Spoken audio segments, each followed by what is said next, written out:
वर्ण भेद क्या है? क्या वेदों में जाति के आधार पर भेदभाव की शिक्षा है? चलिए जानते हैं। वेदों में वर्ण व्यवस्था का उल्लेख मिलता है, लेकिन यह प्रणाली प्रारंभ में आधुनिक जाति व्यवस्था से भिन्न थी। वेदों में वर्ण व्यवस्था 4 मुख्य वर्गों में विभाजित थी। 1. ब्राह्मण, वे लोग जो धार्मिक अनुष्ठान और शिक्षा का कार्य करते थे। 2. क्षत्रिय, वे लोग जो युद्ध और शासन का कार्य करते थे।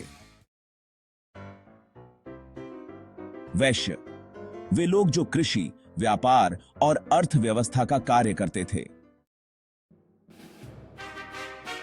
शूद्र, वे लोग जो समाज की सेवा का कार्य करते थे।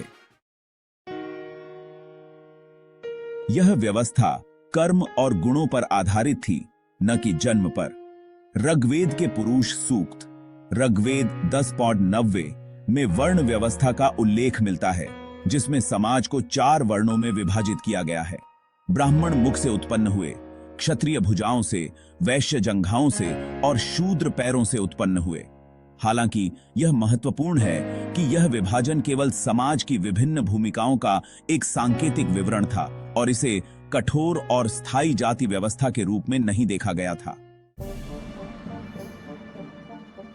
और आप लोग दंग रह जाएंगे ये जानकर कि इसी तरह की बात कुरान में भी आई है।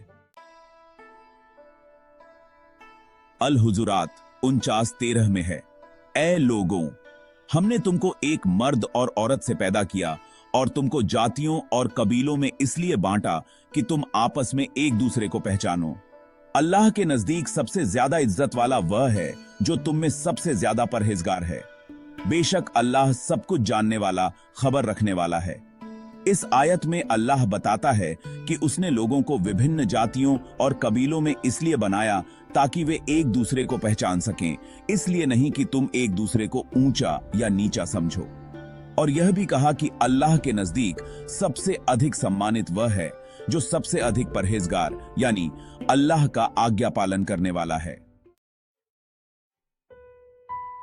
निष्कर्ष, वेदों में वर्ण व्यवस्था का उल्लेख है, लेकिन यह प्रारंभिक प्रणाली कर्म और गुणों पर आधारित थी और इसका उद्देश्य समाज में विभिन्न भूमिकाओं का विभाजन करना था।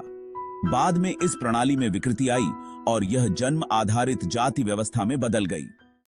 दोस्तों, मैंने पहले भी इस विषय पर वीडियो बनाई है कि कुरान और वेदों में बहुत सी समानताएं हैं और आगे भी बनाऊंगा। मेरा उद्देश्य सिर्फ यह है कि मैं इन दोनों समुदायों के मतभेद दूर करके इन्हें आपस में जोड़ दूं। क्या मेरा यह प्रयास ठीक है या नहीं, मुझे आप कमेंट करके बता सकते हैं।